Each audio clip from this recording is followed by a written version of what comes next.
In Revelation 3:21, the last promise to the Laodicean church, it's the ultimate promise. It says, to him that overcometh will I grant to sit with me in my throne, even as I also overcame and am set down with my Father in his throne. What a beautiful promise that one day we will sit on the throne with the Father and the Son. Notice what Revelation 22 verses 3 and 4 says. And it says, and there shall be no more curse, but the throne of God and of the Lamb shall be in it, and his servants shall serve him. Verse 4, and they shall see his face, and his name shall be in their foreheads. The Bible tells us that God has a throne, that the Son sits on the throne. The Bible says that God has a face and we see his face.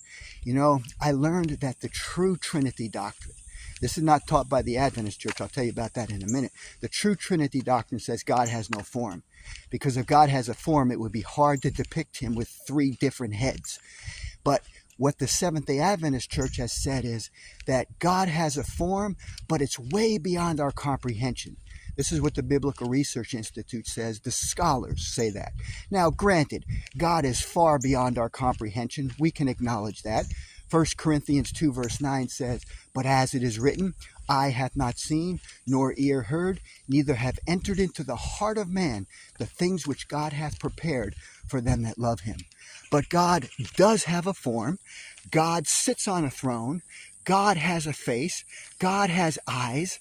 And so we're told that throughout the Bible.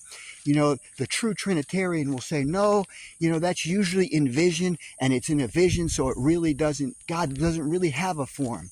But brothers and sisters, I take comfort in the fact that one day, the Bible tells me, I will sit on the throne with the Father and the Son, and that I will look into the face of God, and I can only imagine what that face will look like one day. We will fall down before his throne.